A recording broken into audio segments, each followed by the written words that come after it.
Bienvenue au Polysécure, épisode technique. J'ai à ce coin de Georges. Peux-tu te présenter? Bonjour, je m'appelle Georges Badreau, moi je suis consultant au sein des équipes Mendiant, basé à Paris, et je travaille beaucoup sur les infrastructures critiques, sur des systèmes industriels chez nos clients. Très intéressant. Je vais faire un shout-out à Camille qui nous a présenté justement, qui a permis la matérialisation de cette rencontre-ci. Tu as fait une présentation sur les sous-stations électriques, qui est un système dans l'univers OT qui est très important dans le fonctionnement de l'électricité, ce qui fait qu'on est capable de bénéficier de cet élément-là, mais il y a beaucoup de complexité, fait que je vais te laisser commencer avec ça. Effectivement, donc quand on parle de réseau électrique, on le décompose souvent en trois zones, on va dire, principales. On a ce qu'on appelle la génération électrique, donc c'est les centrales hydrauliques, nucléaires, thermiques, renouvelables, qui vont permettre de générer de l'électricité. Pour transporter cette électricité vers les salles où on se trouve pour avoir de l'électricité dans les bâtiments, on va vouloir donc utiliser ce qu'on appelle le réseau de transmission électrique. Et donc c'est ce réseau qui va permettre de limiter les pertes en énergie quand on transporte cette électricité. Et c'est ce réseau qui va permettre d'équilibrer entre la production électrique et la consommation électrique pour garder une fréquence qui est stable sur le réseau. Et donc on comprend. Et c'est très important que ça soit stable sur le réseau. Puis là, je fais déjà des petits apartés justement pour aider la compréhension.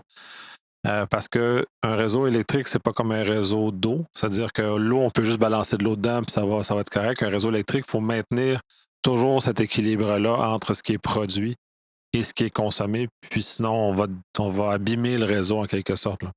Oui, exactement. Il y a ce principe d'avoir la production qui est égale à la consommation. Et donc, c'est ce réseau qui va permettre de balancer, de se balancer pour répartir la production là où la consommation est présente.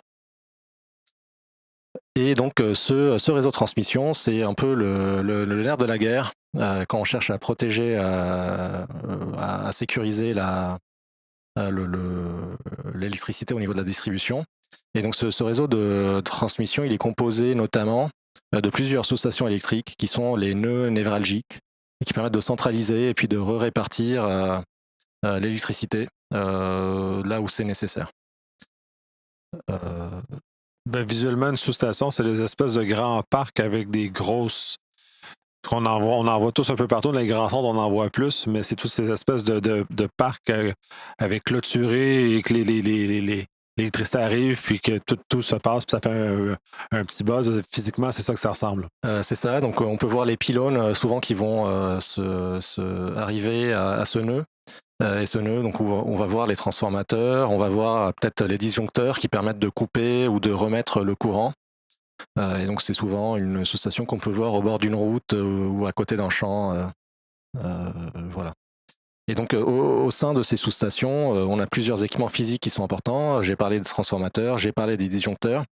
Et d'un point de vue contrôle de cette sous-station, c'est surtout les disjoncteurs en fait qui vont permettre aux opérateurs d'ouvrir les disjoncteurs, donc de couper le courant ou de les refermer et de remettre le courant. Et donc on comprend, c'est forcément une cible qui est intéressante pour les attaquants. Et au-delà de ces équipements physiques, donc comme on le voit quasiment dans toutes les industries, aujourd'hui ces équipements physiques ne sont plus opérés uniquement manuellement ou via du contrôle électrique.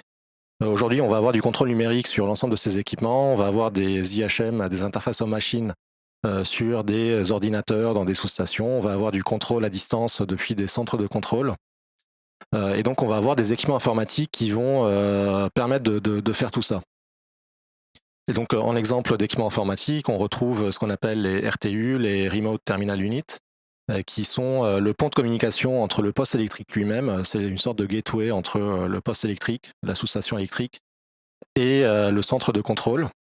On va avoir les relais de protection et de contrôle, donc ce sont les équipements électroniques intelligents qui permettent de monitorer les valeurs physiques au niveau des disjoncteurs, des transformateurs, et de prendre des décisions pour protéger ou contrôler ces équipements-là.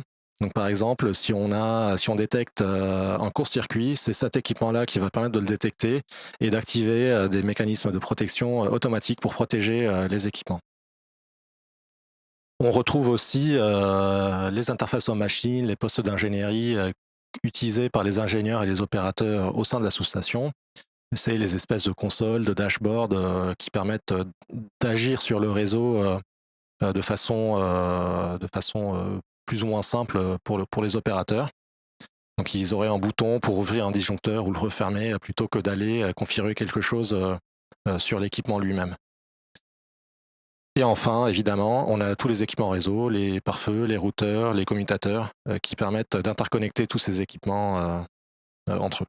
Oui, tout à fait. De ça, même encore plus en 2026 qu'avant, toute cette capacité de contrôler à distance est rendue maintenant plus que nécessaire, facilite énormément le travail. Puis il y a beaucoup de ces senseurs-là, de ces équipements-là, qui s'opèrent justement à distance pour réduire la charge d'humain. Donc, on a plus de concepts comme ça, mais ça l'amène aussi un paquet d'autres problèmes. Mais toute cette mécanique-là est absolument nécessaire. Puis, je pense que tu vas le mentionner plus tard, mais là, je vais peut-être devancer.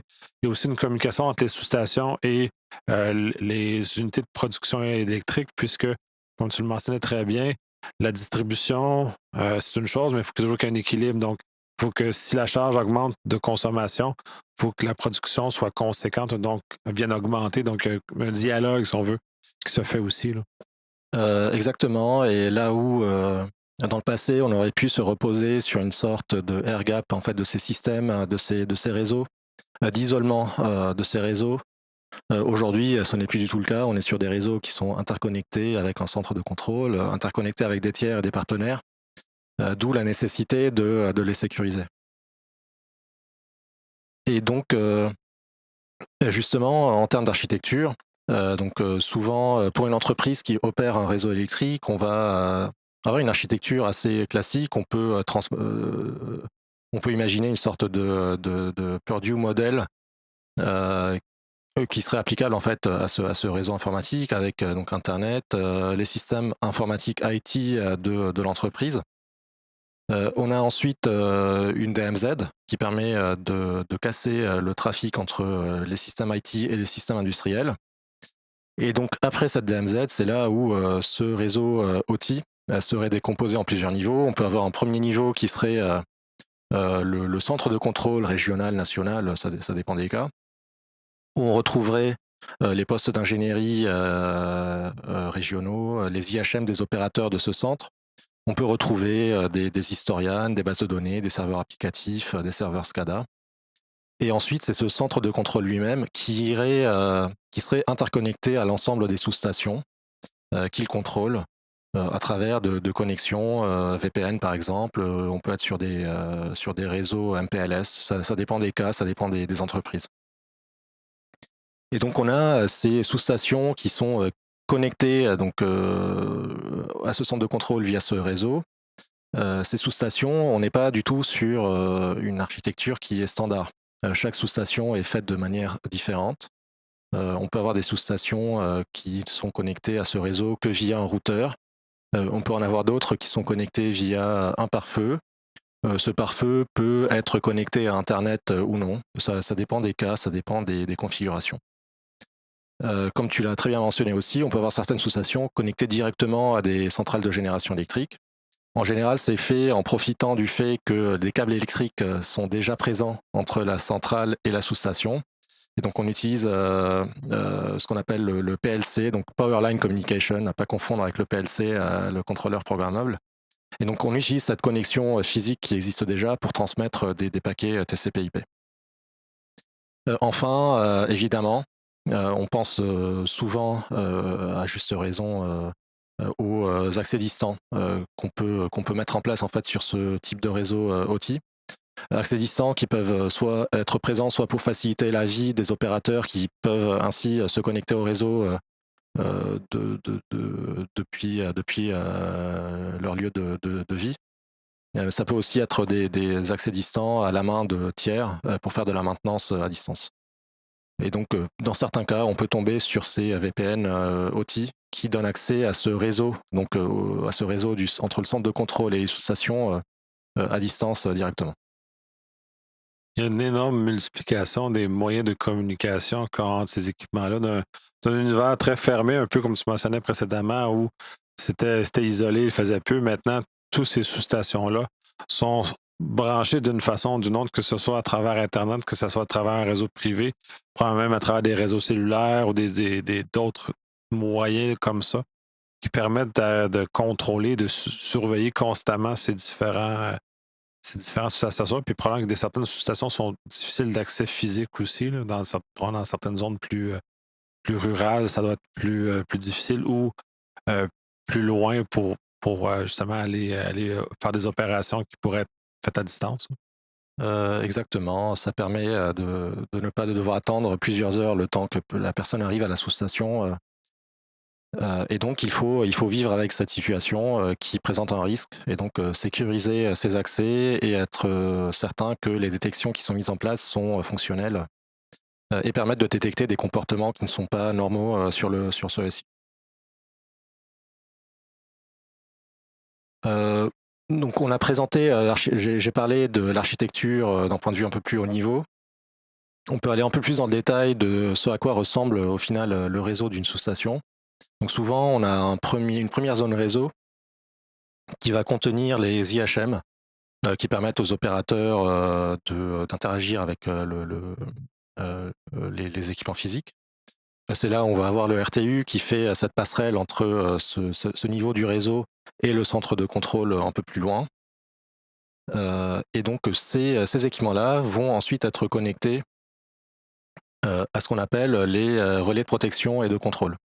Les relais de protection et de contrôle, comme je l'ai mentionné juste avant, c'est des équipements qui vont lire des valeurs physiques pour prendre des décisions pour protéger ou contrôler les équipements physiques. Et donc ça va lire des valeurs de tension, d'intensité, de fréquence, etc. Pour décider de couper le courant ou de garder le courant. Ces valeurs que les relais lisent en continu, c'est ce qu'on appelle les sample values. Et donc c'est ce qui permet donc, de prendre ces décisions. Et c'est important. Donc, ces équipements-là sont capables de prendre des décisions. Donc, on les programme avec des valeurs. Et de ces valeurs-là, les décisions sont automatisées dans l'équipement quand que les conditions se présentent. Si tu parles du disjoncteur, ben, donc, si les conditions programmées sont définies, le disjoncteur va agir seul pour protéger effectivement le réseau d'une surtension ou de tout autre problème qui pourrait endommager physiquement le réseau, là. C'est exactement ça. Et là où un attaquant voudrait peut-être cibler les IHM, parce qu'on peut très facilement en fait ouvrir un disjoncteur à ce niveau-là, cibler ces équipements, donc ces relais, ça permet d'avoir des attaques un peu plus insidieuses qui permettraient, plutôt que de couper le courant uniquement, aussi d'influencer cette logique et donc de causer potentiellement des dégâts à ces équipements qui seraient beaucoup plus coûteux à réparer qu'une simple ouverture du disjoncteur. Et donc ensuite, en termes de protocole, donc on est sur des choses assez classiques. Donc on a parlé du RTU. En général, le centre de contrôle régional ou national va communiquer avec ces RTU sur des protocoles type IEC 104 ou DNP3 en fonction des cas. Et puis on retrouve plutôt de la communication Goose un peu plus bas dans le schéma d'architecture sur la communication entre les relais de protection et de contrôle et les autres équipements physiques plus bas dans les niveaux d'architecture. Et donc j'ai commencé à parler des cibles en fait qui pouvaient être intéressantes pour les attaquants. Et donc on peut en fait avoir ces différentes cibles. L'attaquant peut vouloir attaquer l'IHM pour causer une disruption sur le réseau, mais donc voudra potentiellement attaquer les relais de protection et de contrôle, qui sont une cible très importante qu'il faut sécuriser face à ces attaques. Et donc on pourrait se poser la question, au final, comment est-ce qu'une attaque peut arriver sur ces équipements? Comment est-ce qu'on arrive à passer toutes ces couches de protection depuis l'IT, depuis Internet, jusqu'à arriver à ces équipements qui sont très bas dans l'architecture? Et donc ce qu'on voit souvent, c'est premièrement une reconnaissance et des premiers mouvements latéraux au sein du réseau IT. Donc en général, l'attaquant va gagner un premier accès sur l'IT via du phishing, du vishing ou exploiter des vulnérabilités sur le réseau IT. Et à partir de là, l'attaquant va énumérer le domaine. Donc lister les comptes, les partages réseau, les systèmes qui peuvent être peut-être avec des noms qui font référence à des systèmes à contexte OT. Donc un serveur qui s'appelle SCADA, sous-station, peut-être une adresse physique, le nom d'une ville. Donc on a énuméré le domaine et ça permet à l'attaquant d'avoir un premier niveau d'information qu'il va enrichir ensuite en cherchant de la documentation. Donc souvent, cette documentation, elle est stockée sur des partages réseau, sur des wikis. Et donc l'attaquant va passer du temps en fait à parcourir tous ces documents. Et il va, dans certains cas, chercher des fichiers de configuration avec des extensions spécifiques comme .prj, .set, qui sont des fichiers qui peuvent être utilisés sur des équipements industriels. Et donc, il va chercher ces fichiers pour comprendre l'architecture qu'il va pouvoir retrouver dans les sous-stations un peu plus loin dans son scénario. En énumérant, donc en faisant cette phase de découverte sur les réseau IT, souvent, on va retrouver des mots de passe en clair stockés dans des fichiers. Dans certains cas, ça peut être des mots de passe, par exemple du VPN OT, qui permet d'avoir un accès direct au réseau industriel. Et enfin, donc les schémas d'architecture qui sont très importants pour très bien cibler l'attaque, être sûr qu'on a la bonne adresse IP sur le bon équipement pour causer les dégâts qu'on souhaite causer dans le cadre de l'attaque. Et là, je pense ça parce qu'on n'a peut-être pas spécifié suffisamment clairement. C'est vraiment dans un contexte de Red Team, donc dans un contexte d'attaque synthétique. Un vrai attaquant n'ira pas aussi méticuleusement que ça, comme tu le mentionnes. Donc, on est vraiment dans un contexte où, comme tout exercice de Red Team, c'est de trouver tout ce qui est possible et tout ce qui peut être corrigé pour éviter le pire après. Puis ça va amener justement dans la dernière section, de la troisième section que tu vas aborder, il y a des précautions qui sont prises par un Red Team pour ne pas créer des dommages. Ce qu'un vrai attaquant ne prendra pas ces mêmes genres de précautions-là, dont on n'est pas tout à fait dans la même zone. Exactement, donc ça c'est quand on veut faire les choses bien, entre guillemets, c'est des choses qu'on va chercher à approfondir pour être sûr de ne pas causer d'effets inattendus dans le cadre de l'exercice. Et effectivement, l'attaquant va peut-être être un peu moins soucieux de ce genre d'éléments. Ça peut dépendre de l'objectif de l'attaquant, mais effectivement, dans la majorité des cas, ce n'est pas quelque chose sur lequel il va s'attarder. Et donc, j'ai parlé donc de l'énumération initiale, découverte de données, de schémas d'architecture et en fait, une fois qu'on a fini ça, on va vouloir utiliser ces informations pour gagner un accès initial, au réseau industriel. Chose qui peut ressembler, donc cet accès initial au type peut ressembler, peut être, fait de différentes manières. Ça peut être fait en se connectant, à un VPN OT, si jamais il y en a un avec un mot de passe qu'on aurait identifié. Ça peut aussi identifier être donc l'identification de flux qui sont autorisés au niveau du firewall entre la DMZ et le réseau OT. Et donc exploiter ces flux qu'on a identifiés pour gagner un accès au réseau OT. Dans certains cas, on peut retrouver par exemple des hyperviseurs qui hébergent des VM IT et des VM OT. Hyperviseurs hébergés dans l'IT, et donc si on le compromet, on va gagner cet accès à des VM OT.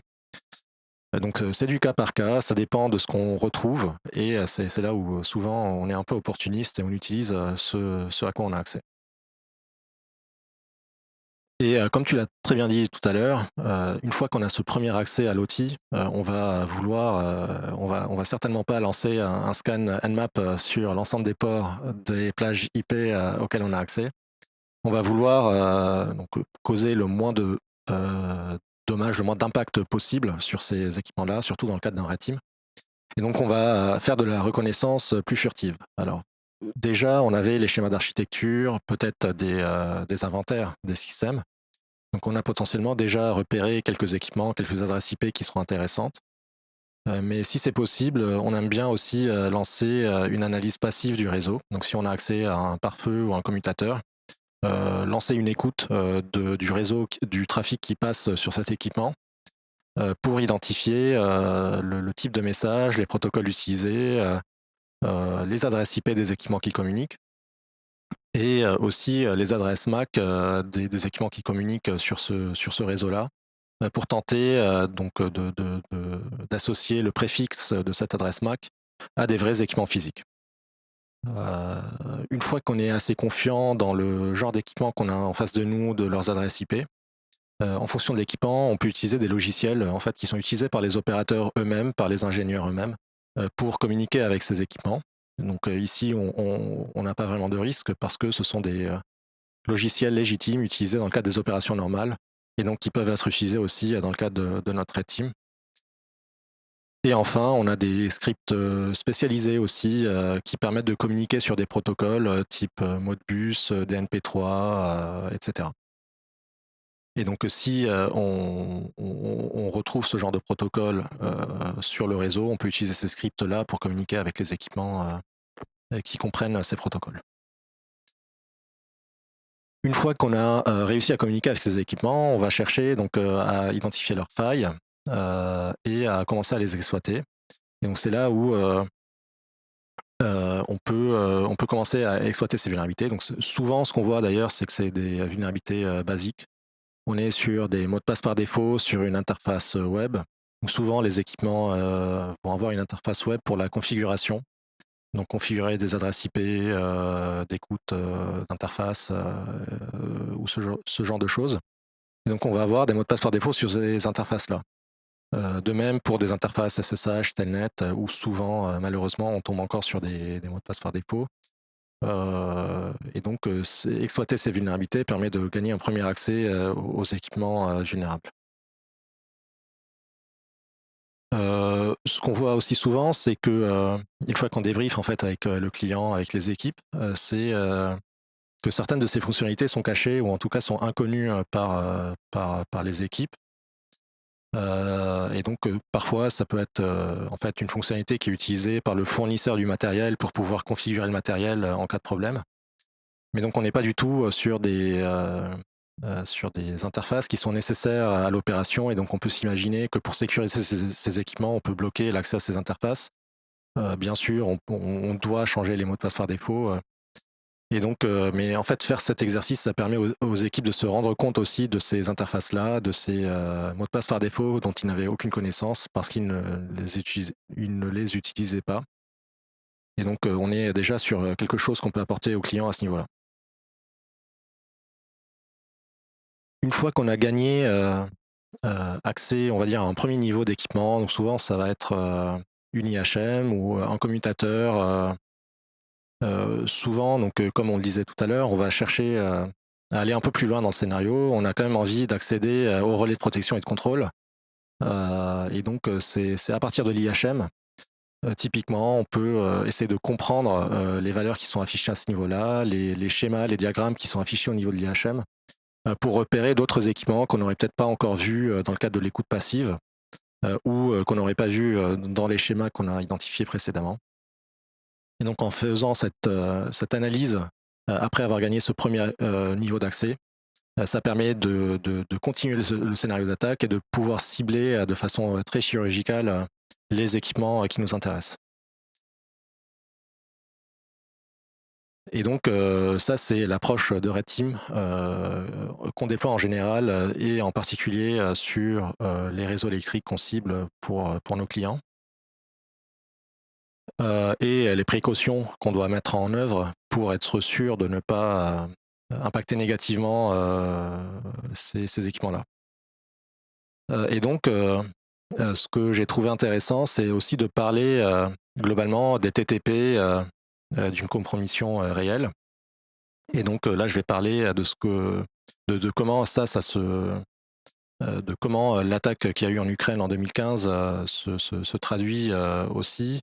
Je vais parler de l'attaque qu'il y a eu en Pologne en décembre 2025 et je vais parler de quelques exemples qu'on peut mettre en place dans le cadre de nos missions chez Mandiant.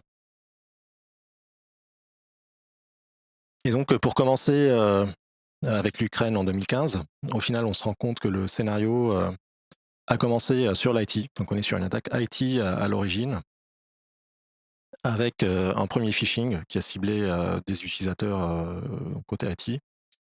Et une fois que le malware a été déployé, donc via macro, avec le malware Black Energy, l'opérateur, l'attaquant, a cherché a fait donc son étape de découverte, comme je le décrivais précédemment. Donc ils sont tombés sur des mots de passe pour le VPN OT, pour une sous-station.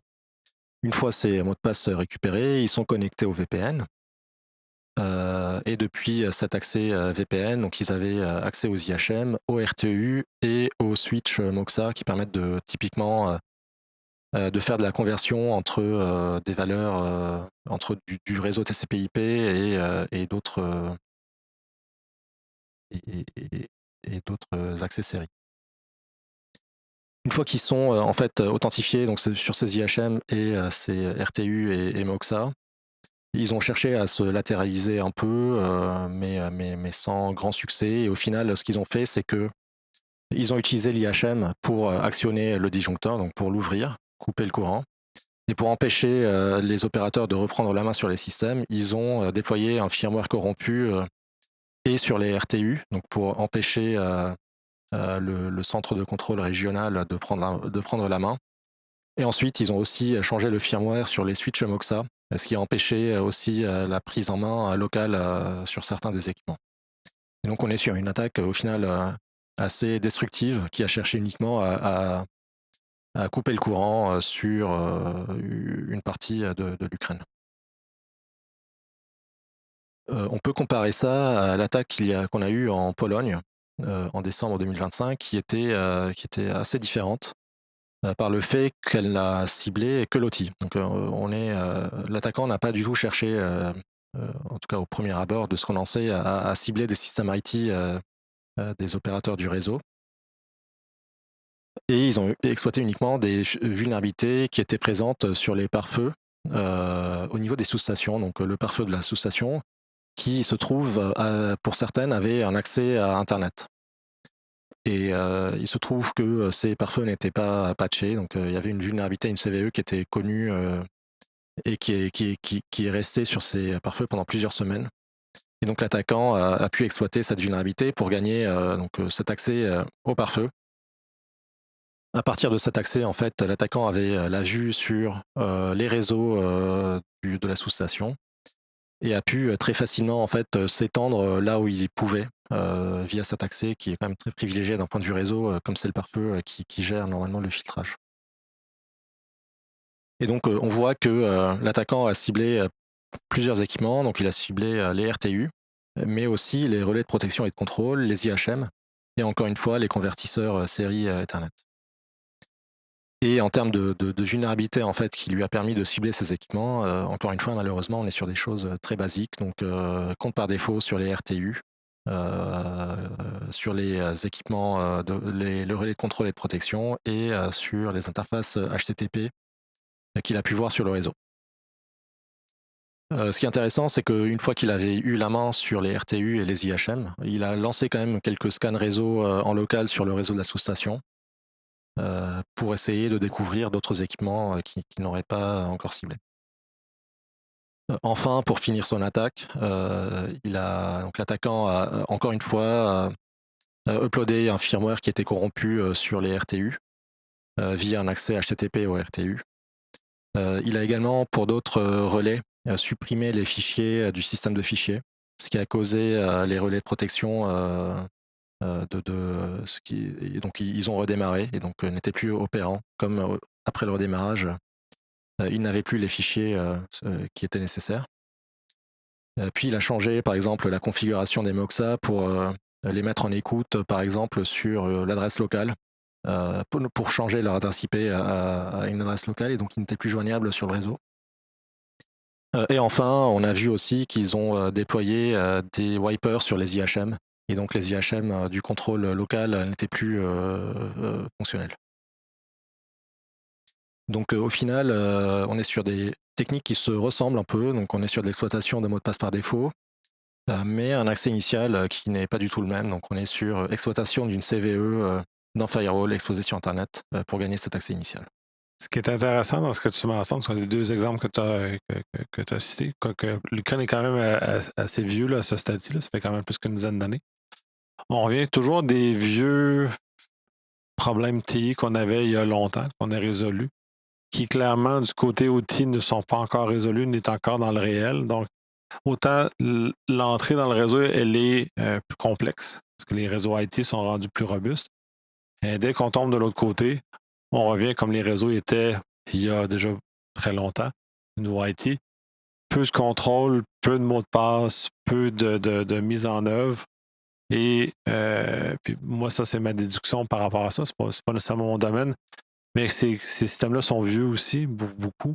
Et les façons de faire n'ont jamais évolué depuis probablement les 30 dernières années, puisque c'est toujours été les mêmes rituels. On fait juste remplacer l'équipement. Ça fonctionne tout de suite. On s'en fout, puis on retourne à la maison après, là. C'est un peu ça. Et je pense qu'on souffre parfois de préjugés qu'on peut avoir. On peut penser que ces systèmes sont isolés et donc se dire on peut se permettre de moins bien les sécuriser ou ne pas avoir de détection dessus. Alors qu'on le voit bien, ces systèmes sont de plus interconnectés, que ce soit avec le centre de contrôle, que ce soit, quand on le voit en Pologne, avec un firewall qui est exposé directement sur Internet, avec des VPN aussi. Et il ne faut pas oublier, aujourd'hui, de plus en plus, on a des équipements qui peuvent communiquer avec le cloud pour envoyer des données, pour faire de la maintenance prédictive. Et donc, on est sur des systèmes qui sont quand même de plus en plus interconnectés. Et donc, on peut beaucoup moins se reposer sur leur isolement pour se dire qu'ils sont sécurisés. Et c'est vrai qu'aujourd'hui, on part de très loin et le chemin est encore long pour arriver à une situation qui est acceptable. Et peut-être pour finir sur donc, les exemples d'attaques, j'ai voulu parler d'attaques qu'on peut imaginer mettre en place dans le cadre de missions chez Mendiant. Ou dans les exemples qu'on a eus, souvent on se rend compte que l'accès initial, et je l'ai dit tout à l'heure, ça peut être très opportuniste, ça dépend vraiment, c'est du cas par cas. Mais souvent, ce qui marche plutôt bien, c'est l'accès initial IT pour se documenter. Parce qu'on a quand même envie d'avoir cette information et cette documentation pour faire le moins de bêtises possible une fois qu'on a accès à l'outil. Et donc, ça peut être du phishing, du vishing, notamment pour gagner ce premier accès. Et puis, donc, avoir un mot de passe pour le sur le VPN OT pour avoir un accès direct au réseau OT. On se rend compte qu'au final, ces vulnérabilités qui ont été exploitées en Ukraine, en Pologne, on les retrouve malheureusement encore chez nos clients. Donc on est sur des mots de passe par défaut, sur des équipements qui nous permettent de prendre la main dessus et de causer donc l'objectif qu'on cherchait. Peut-être une petite mention, ça c'est quelque chose que personnellement je vois souvent sur des missions OT, c'est les connexions VNC qui sont souvent autorisées depuis l'IT sur des IHM, parce que c'est plus facile pour l'opérateur de travailler comme ça. Et donc souvent c'est des connexions autorisées sur le pare-feu qu'on va chercher à exploiter pour gagner un premier accès sur le réseau OT. Et donc comme je disais, on va retrouver des mots de passe par défaut sur les RTU, sur les relais de protection et de contrôle. Et donc ces accès vont nous permettre, donc, comme je disais, d'accomplir nos objectifs, à la différence qu'on ne déploiera jamais de mauvais firmware corrompus ou de wipers sur les IHM qu'on compromet. Oui, mais c'est ça, comme je mentionnais d'entrée de jeu, c'est un exercice de Red Team qui sert à améliorer les organisations, à trouver les points qui sont potentiellement faibles, qui vont mener à des problèmes. Donc, nécessairement, ne pas laisser traîner ces fichiers de configuration, pas laisser traîner ces diagrammes réseau, de ne pas laisser traîner ces choses-là de un. D'éviter la passerelle, justement, la passerelle. Puis ça, c'est parce que là, c'est un peu plate d'être sur un podcast audio, mais le diagramme des kill chains sont très intéressants parce que visuellement, c'est les plus beaux diagrammes que j'ai vus jusqu'à présent qui expliquent bien le cycle de passage de IT vers le OT et comment tout ça se matérialise. Je pense que ce genre de diagramme-là manque beaucoup dans la communication qu'on a en général avec le grand public parce que ça nous permet de voir à quel point le problème est là. Et ensuite, le red team va descendre plus bas, justement, dans les équipements, retirer les mots de passe par défaut, segmenter, enlever VNC. Là, ça, c'est des vieilles stratégies, mais je comprends. Mais en même temps, il faut déployer des choses qui ne sont plus comme ça et justement des exposer les problèmes pour augmenter l'éducation des gens et justement et des organisations nécessairement. Pour pas qu'on ait des blackouts électriques qui sont causés par une manœuvre comme ça qui, somme toute, n'est pas si complexe que ça, là. C'est ça et en fait, on pourrait se demander, effectivement, comment est-ce que, ce genre d'exercice peut avoir de la valeur pour un client? Et c'est en fait tout à fait, ce que tu as dit, elle leur permet d'identifier ces trous dans la raquette, entre l'isolation de l'IT et l'OT. Donc, peut-être de la documentation à transférer côté OT, des VM qui sont hébergés, des VM OT, qui sont hébergés, sur l'IT ou des, flux un peu trop permissifs sur les pare-feux. Et donc c'est identifier ces trous, et les fixer côté IT, mais aussi, côté OT parce que, c'est important qu'on ait cette défense en profondeur. Donc on sécurise le premier niveau, on passe au suivant, donc changer les mots de passe par défaut, quand ils sont inconnus. Donc c'est utile pour les clients. Heu, en fait, souvent leur apprendre qu'ils avaient un service Telnet qui tournait aussi avec un mot de passe par défaut. Parce que c'est un service qui n'est pas utilisé par eux-mêmes, mais par le constructeur, dans certains cas et donc les aider à mieux comprendre leur système, à les sécuriser, ça a de la valeur. Et enfin, déployer cette attaque de bout en bout, ça permet aussi, de les aider à développer des, use cases de détection, qu'ils pourront, implémenter, en fait, sur le réseau pour mieux détecter un comportement qui est malveillant. Souvent, ça nécessite quand même beaucoup de travail pour comprendre, à quoi ressemble, une activité normale sur le réseau.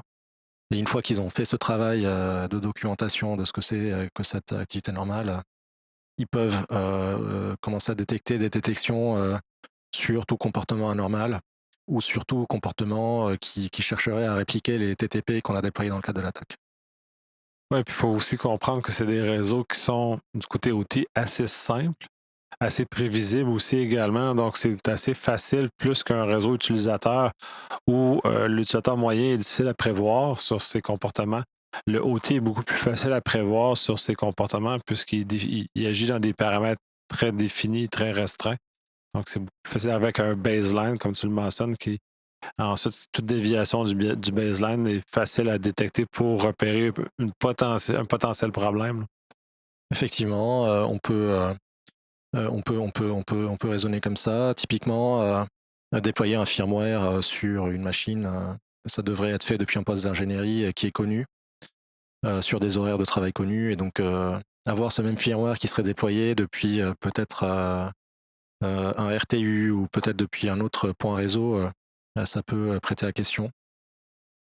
Mais faire ce travail de cartographie initiale de ce qui est normal, pour pouvoir faire la détection, c'est vraiment, ce qui est important, et effectivement, c'est pas forcément un travail qui est facile, mais, c'est indispensable si on veut, implémenter cette sécurité en profondeur et notamment les aspects de détection, sur ces réseaux. Peut-être, dernier, scénario, donc j'en ai parlé rapidement, mais donc c'est par rapport à la connexion, donc power line communication entre les centrales de génération et les sous-stations. C'est très important aussi de contrôler, comment cette communication, comment ces flux, vont être autorisés à entrer dans la sous-station. On peut tomber sur des cas où au final, on n'a pas forcément de filtrage, de ce flux. Donc on fait confiance au final à cette centrale. Ce qui est pas forcément quelque chose, qui est justifiable, parce que ça reste entière, et donc qui peut être attaqué et on n'a pas envie, qu'une attaque qui ciblerait une seule centrale puisse se latéraliser sur le réseau de transmission, qui peut impacter, on va dire, un plus grand scope que le scope initial de la centrale. Et donc, très important de bien comprendre, d'identifier ces connexions, de comprendre les équipements réseau qui, vont les supporter. Donc est-ce que c'est un routeur, par exemple? Et donc de contrôler le contrôle d'accès, en fait, au niveau des flux, qui passent par cette connexion.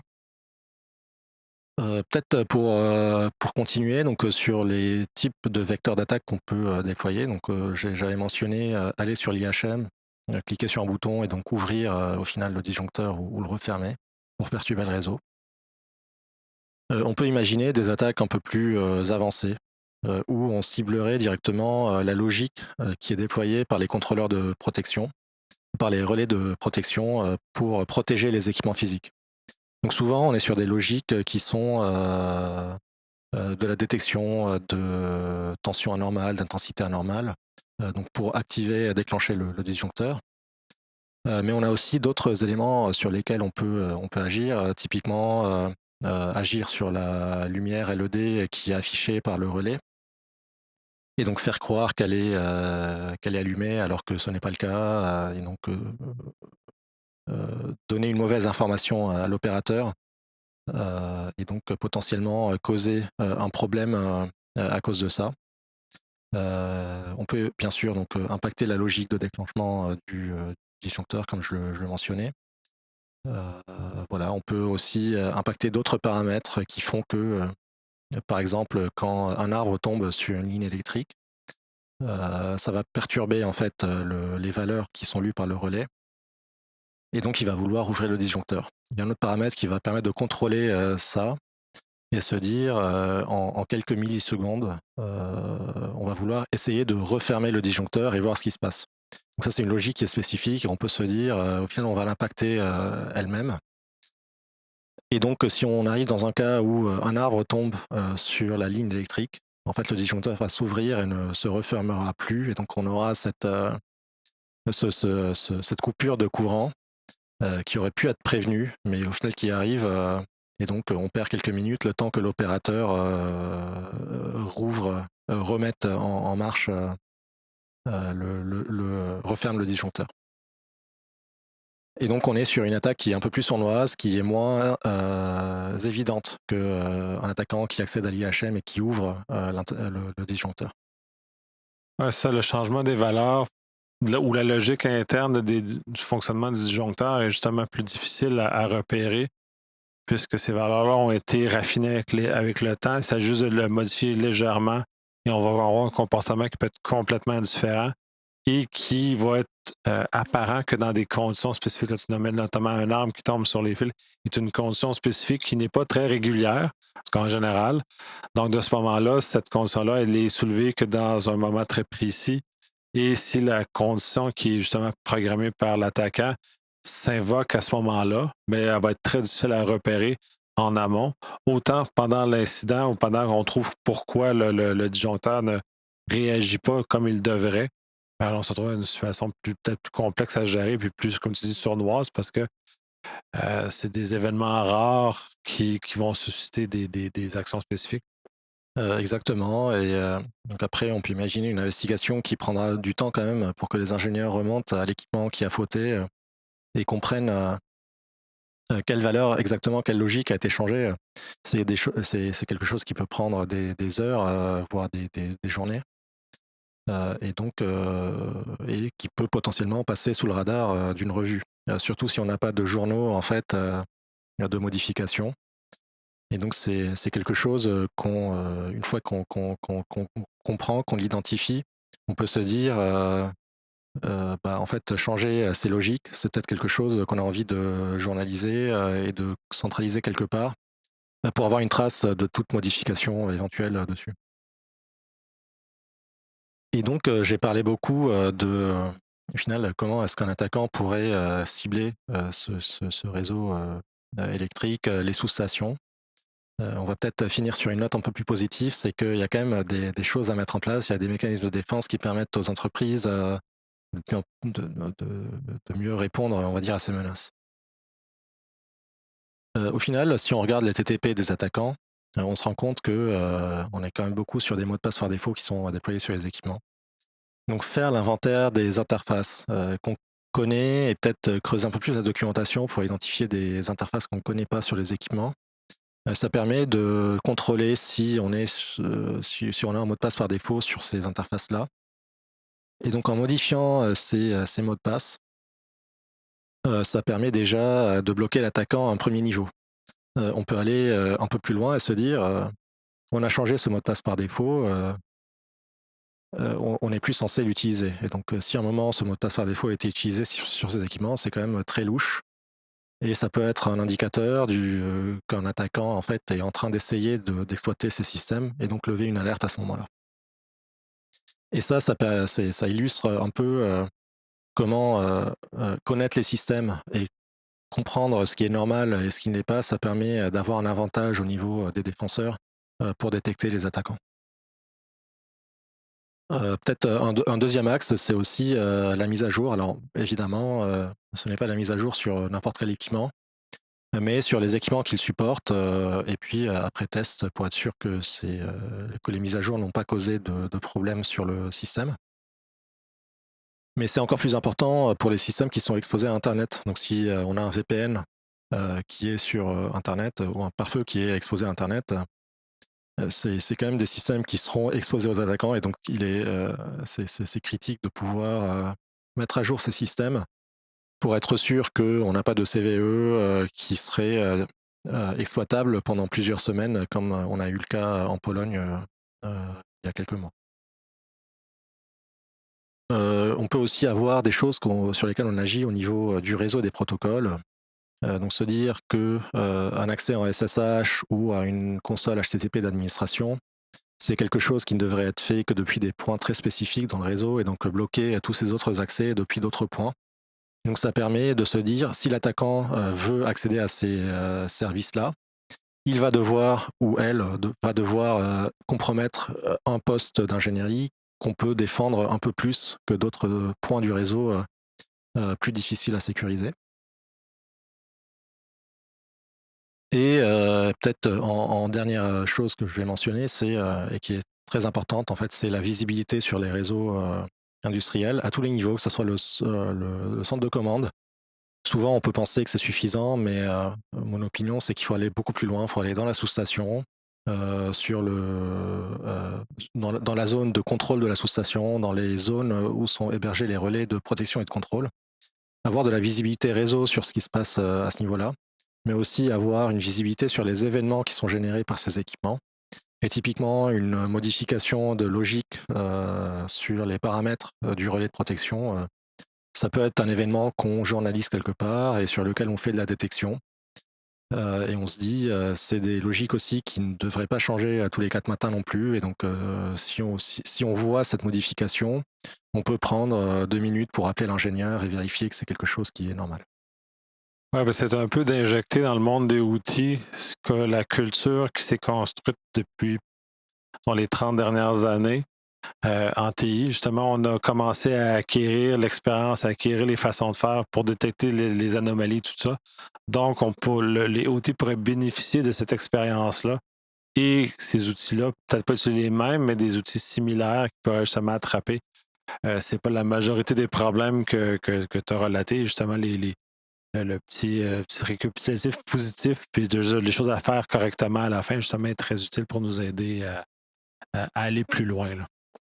Exactement. Et donc, en général, l'approche qu'on recommande, c'est vraiment donc chercher à comprendre dans le détail ces systèmes-là, à partir du SI, un peu d'un point de vue haut niveau, le décomposer en sous-systèmes, donc sous-station A, sous-station B, comprendre les composants, un peu comme ce que j'ai fait au tout début de la présentation, comprendre les composants qu'on a, est-ce qu'on a des équipements réseau, des relais de protection, des contrôleurs, des IHM, etc. Comprendre la fonction de chacun de ces composants, donc permet de comprendre comment potentiellement ces fonctions pourraient être manipulées par un attaquant, ce qui pourrait être intéressant pour un attaquant. Et enfin, pour chacune de ces fonctions, comprendre les interfaces avec des systèmes tiers externes, avec des valeurs physiques que potentiellement un attaquant pourrait manipuler si, par exemple, on parle de temps GPS. Potentiellement, du GPS spoofing, ça peut permettre à l'attaquant de manipuler ce genre de paramètres. Et donc ensuite, si on a des fonctions qui dépendent de ces valeurs, ça permet à l'attaquant de contrôler en fait ces fonctions. Mais d'un point de vue plus global, en fait, il faut comprendre les interfaces en fait entre ces fonctions, ces paramètres, et que ce soit des interfaces internes ou externes. Donc vraiment cartographier tout ça permet en fait ensuite de pouvoir designer les bonnes mesures de protection, les bonnes mesures de détection aussi, comprendre ce qu'un attaquant pourrait trouver intéressant, et donc détecter toute modification de ces éléments-là. Donc, ça compléterait le grand tableau pour les sous-stations. Je pense que ça permet de compléter le grand tableau. Donc se dire, comprendre ces systèmes dans le détail, déployer les bonnes mesures de sécurité, donc changer les mots de passe, identifier les équipements exposés sur Internet et les mettre à jour. Et donc faire tout ce travail et se dire, on a quelque chose qui est très critique, c'est le disjoncteur. Et donc être sûr qu'on a de la visibilité sur tout ce qui peut impacter ce disjoncteur. Je pense que si on fait ça, on est quand même pas mal. Je te remercie énormément pour ton partage. Je te remercie également de m'avoir accueilli à Paris. Justement, on était supposé le faire en virtuel, on le fait en personne. C'est encore mieux, c'est encore plus agréable justement de t'avoir rencontré. Fait que, bref, merci énormément. Puis j'espère qu'on va se reparler bientôt. Merci à toi et c'est un plaisir de t'avoir accueilli ici. Merci de m'avoir permis de m'exprimer et puis à bientôt.